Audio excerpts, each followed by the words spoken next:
اعوذ باللہ من الشیطان الرجیم بسم اللہ الرحمن الرحیم الحمدللہ رب العالمین والصلاة والسلام علی سید الانبیاء والمرسلین وخاتم النبیین اللہم صلی وسلم وبارک علی سیدنا محمد وعلی آلہ عدد انعام اللہ وافضالہ۔ معزز ناظرین السلام علیکم ورحمۃ اللہ وبرکاتہ۔ جاذب پبلیکیشنز میں خوش آمدید۔ میں محمد سعید جاذب آپ کی خدمت میں حاضر ہوں۔ تعلیم القرآن کا سلسلہ جاری ہے اور میں آپ کی خدمت میں سورہ آل عمران کی تفصیلات و تشریحات لے کر حاضر ہوں۔ آج کی نشست میں سورہ آل عمران کی آیت نمبر 134 شامل ہے۔ ارشاد باری تعالیٰ ہے الذین ينفقون فی السراء والضراء والکاظمین الغیظ والعافین عن الناس واللہ یحب المحسنین۔ وہ لوگ جو خوشحالی اور تنگ دستی ہر حال میں خرچ کرتے ہیں اور غصہ کو پی جاتے ہیں اور لوگوں کو معاف کر دیتے ہیں، ایسے ہی لوگوں سے اللہ تعالی محبت رکھتا ہے۔ ناظرین، آج کی یہ آیت گزشتہ نشست میں بیان کی گئی آیت سے منسلک ہے، جس میں ارشاد باری تعالیٰ تھا وَسَارِعُوا إِلَىٰ مَغْفِرَةٍ مِّن رَّبِّكُمْ وَجَنَّةٍ عَرْضُهَا السَّمَاوَاتُ وَالْأَرْضُ أُعِدَّتْ لِلْمُتَّقِينَ، اور اپنے رب کی بخشش اور اس جنت کی طرف دوڑو جس کا عرض آسمانوں اور زمین کے برابر ہے، وہ پرہیزگاروں کے لیے تیار کی گئی ہے۔ گزشتہ نشست میں میں نے جنت کی تفاصیل آپ کے سامنے رکھ دی تھی، اور یقیناً جن کا ذکر اس آیت میں موجود ہے کہ اعدت للمتقین، وہ جنت جس کا عرض یعنی چوڑائی زمین و آسمان کے کل حجم کے برابر ہے، وہ متقین کے لیے ہے، وہ متقین کے لیے تیار کی گئی ہے۔ ناظرین، وہ متقین کون ہیں؟ ان کی صفات کیا کیا ہیں جن کے لیے جنت کی بہاریں چشم برا ہیں؟ آج کی نشست میں اس کا تذکرہ کرتے ہیں اور جانتے ہیں کہ وہ صفات کیا ہیں۔ پہلے ينفقون فی السراء والضراء، جو خوشحالی اور تنگ دستی ہر حال میں خرچ کرتے ہیں۔ یہ پہلے نمبر پر ان لوگوں کا ذکر ہے جو اللہ تعالیٰ کی راہ میں خرچ کرتے ہیں، وہ بھی اس طرح کہ وہ خوشحالی میں ہوں تب تو خرچ کرتے ہی ہیں، لیکن اگر وہ تنگ دستی اور افلاس کی حالت میں بھی ہوں تو اللہ کی راہ میں خرچ کرنے سے دریغ نہیں کرتے۔ ایسا کرنا کمال تقویٰ کی واضح علامت ہے۔ اس صفت کو سب سے پہلے ذکر کیا گیا ہے کیونکہ اس سے پہلے سود کا ذکر تھا، جس میں دوسروں کا مال بغیر حق کے کھایا جاتا ہے، اور اس میں صدقہ کا ذکر بھی ہے جس میں اپنا مال بغیر کسی ظاہری استحقاق کے غیر کو دیا جاتا ہے۔ مولانا عبد الرحمن کیلانی رحمۃ اللہ علیہ لکھتے ہیں کہ پہلی صفت انفاق فی سبیل اللہ ہے، جو سود خوری کی عین ضد اور معاشرہ پر اس کے اثرات سود کے اثرات کے بالکل برعکس ہوتے ہیں۔ جیسا کہ ہم نے پہلے بھی ذکر کیا ہے کہ سود خوری سے سود خور میں حرص و طمع، بخل اور زرپرستی جیسی صفات پیدا ہوتی ہیں، اور سود دینے والے میں سود خور کے خلاف نفرت، بغض اور حسد پیدا ہو جاتا ہے، اور یہ صورتحال معاشرہ میں طبقاتی تقسیم پیدا کر کے کسی بڑے فتنہ کا پیش خیمہ بن جاتی ہے، جبکہ صدقہ و خیرات دینے سے دینے والے کے دل میں بخل کے بجائے سماحت اور خوشی پیدا ہوتی ہے، تو لینے والے کے دل میں احسان مندی اور شکر گزاری کے احساسات پیدا ہوتے ہیں، جس سے پورے معاشرے میں ایک دوسرے سے ہمدردی، مروت اور اخوت، اتفاق، اتحاد، محبت جیسی صفات پیدا ہوتی ہیں، اور یہی چیز ایک اسلامی معاشرہ کی روح رواں ہے، اور اسی لیے کتاب و سنت میں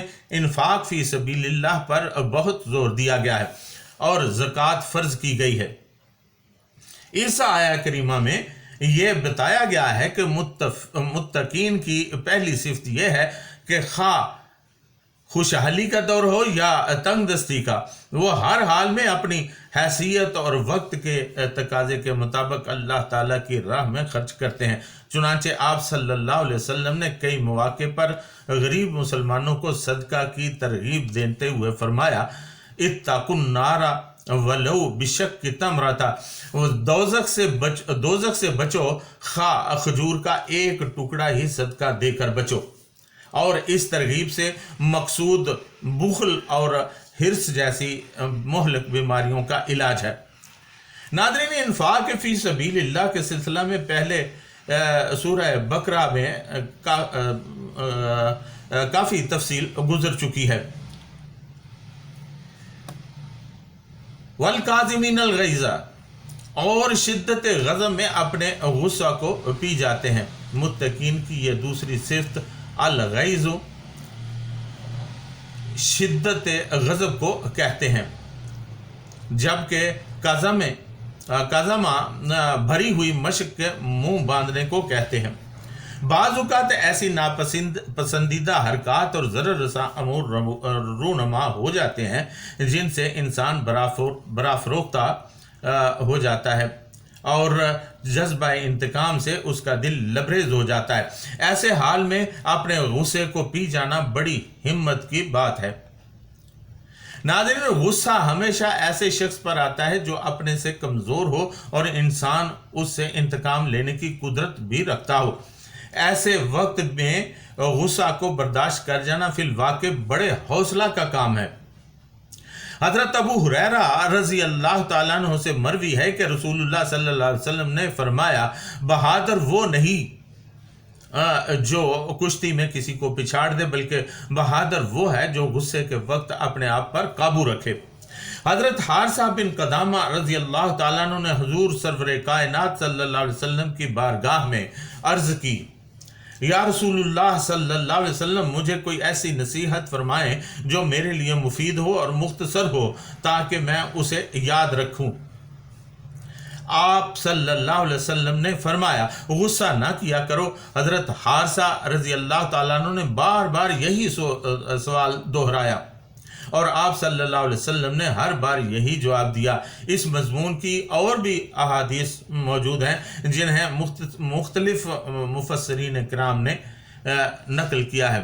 تاہم اس آیت کا یہی مفہوم ہے کہ لوگوں پر اپنا غصہ نہ اتاریں، بلکہ غصہ کو پی کر لوگوں کو تکلیف دینے کی بجائے راحت کا باعث بنے۔ والعافین عن الناس، اور لوگوں کو ان کے قصور معاف کر دیتے ہیں۔ یہ متقین کی تیسری صفت ہے۔ یہاں العفو کے اصلی معنی ترک کے ہیں۔ اس کے ایک معنی درگزر کرنا بھی ہے۔ عفا عنہ، اسے سزا دیے بغیر چھوڑ دیا اور جانے دیا، معاف کر دیا۔ پارہ نمبر 1 سورۃ البقرہ آیت نمبر 109 میں ارشاد باری تعالیٰ ہے، فاعفوا واصفحوا، پس معاف کرتے رہو اور درگزر کرتے رہو۔ یہاں عفون اور صفحن دونوں الفاظ اکٹھے آئے ہیں۔ ان دونوں میں فرق یہ ہے کہ صفحن بلیغ تر ہے، یعنی بالکل چھوڑ دینا، اور عفون میں یہ ہو سکتا ہے کہ کچھ کہہ سن کر چھوڑ دیا۔ صاحب محیط کے نزدیک عفون اور مغفرتن میں فرق یہ ہے کہ غفران میں سزا قطعاً نہیں ہوتی اور عفو سزا سے پہلے بھی ہو سکتا ہے اور سزا کے بعد بھی، یعنی کسی کو سزا دینے سے پہلے بھی معاف کیا جا سکتا ہے اور سزا دینے کے بعد بھی معاف کیا جا سکتا ہے۔ اس کی سزا میں کمی کی جا سکتی ہے یا بالکل ختم کی جا سکتی ہے۔ حضرت پیر کرم شاہ صاحب رحمۃ اللہ علیہ فرماتے ہیں کہ عفون کہتے ہیں والتجافی عن المذنب مع القدرت علیہ، باوجود قدرت کے انسان کسی کی خطا اور ضرر رسانی پر نہ صرف خاموش رہے بلکہ دل سے معاف بھی کر دے۔ یہ چیز قزم غیظ سے اعلیٰ تر ہے۔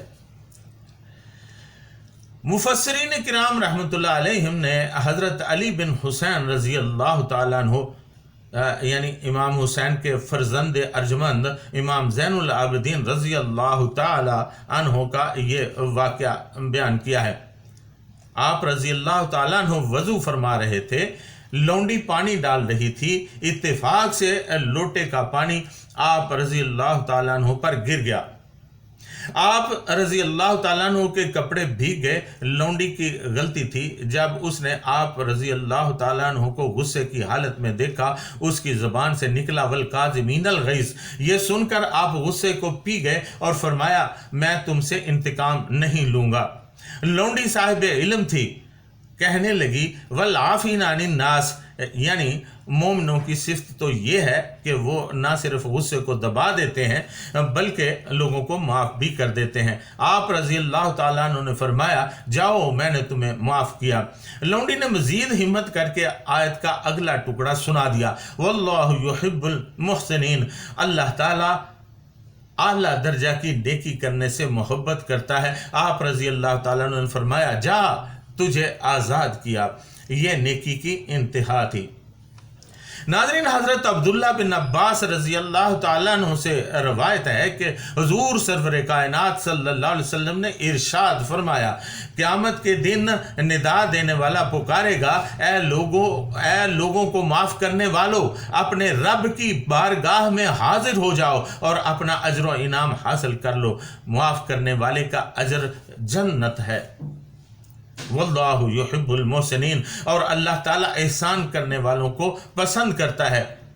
ناظرین، بعض مفسرین کرام رحمۃ اللہ علیہ نے احسان کرنے کو متقین کی چوتھی صفت کے طور پر شمار کیا ہے اور لکھا ہے کہ یہ مرتبہ پہلے تمام مراتب سے بلند تر ہے کہ انسان دشمن سے انتقام بھی نہ لے، اسے دل سے معاف بھی کر دے، صرف یہی نہیں بلکہ اس پر لطف و احسان بھی کرے۔ اس کی جلالت شان کی طرف اشارہ کرنے کے لیے اسلوب کلام بدل دیا اور یہ بھی بتا دیا کہ ان کو محبوبیت کا شرف بخشا جاتا ہے۔ مذکورہ آیت میں بیان کی گئی 3 صفات کی ترتیب اور پھر واللہ یحب المحسنین کے مطلب پر غور کیا جائے تو معلوم ہوتا ہے کہ اللہ تعالیٰ نے انفاق فی سبیل اللہ، کاظم غیظ اور عفو درگزر کرنے والوں کو محسنین کا خطاب دیا ہے۔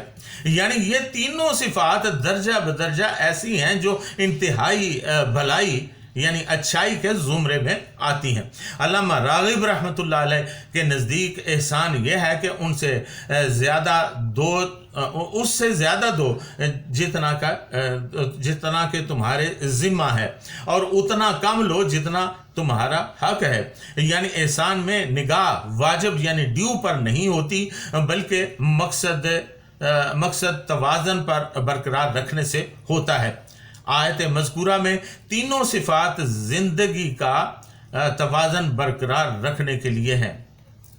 پارہ نمبر 20 سورۃ القصص آیت نمبر 14 میں ارشاد باری تعالیٰ ہے وَلَمَّا بَلَغَ أَشُدَّهُ وَاسْتَوَىٰ آتَيْنَاهُ حُكْمًا وَعِلْمًا وَكَذَلِكَ نَجْزِي الْمُحْسِنِينَ، اور جب پہنچ گئے موسیٰ علیہ السلام اپنے شباب کو اور ان کی نشو و نما مکمل ہو گئی تو ہم نے انہیں حکم اور علم عطا کیا اور ہم ایسے ہی صلہ دیتے ہیں نیکوکاروں کا۔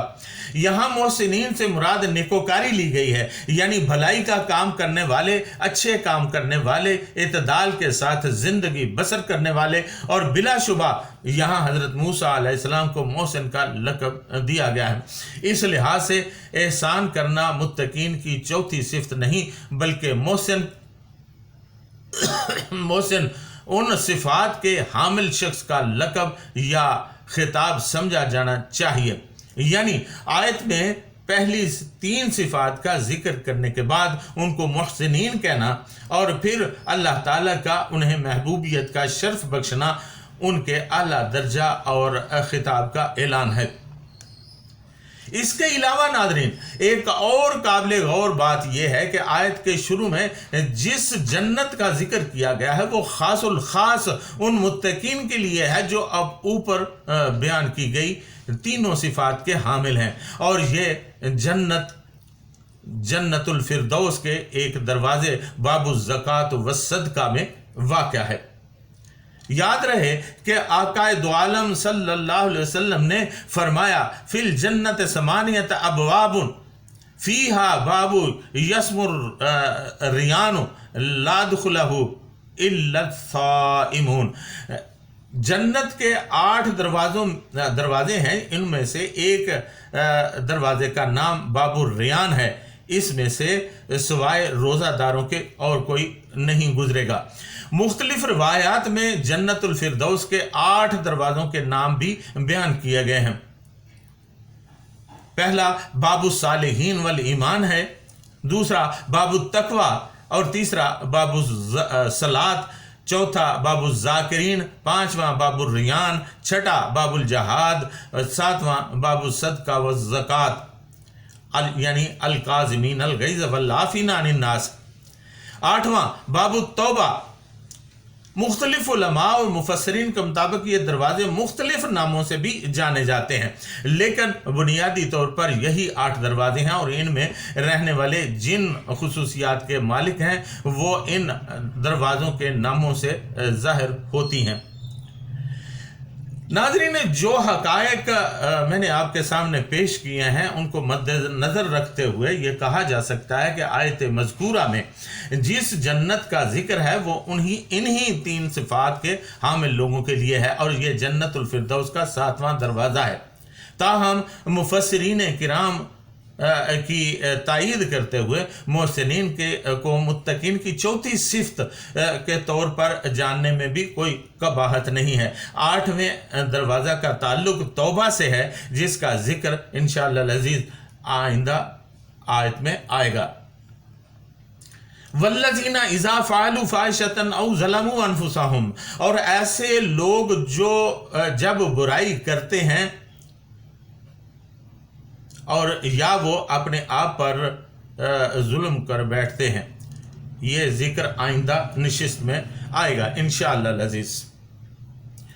آج کی نشست میں اتنا ہی، اس دعا کے ساتھ کہ اللہ تعالی ہمیں نیکی کرنے کی توفیق عطا فرمائے اور برائی سے بچائے۔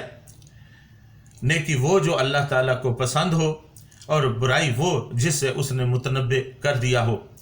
اس کے ساتھ ہی اجازت، وما علینا الا البلاغ المبین۔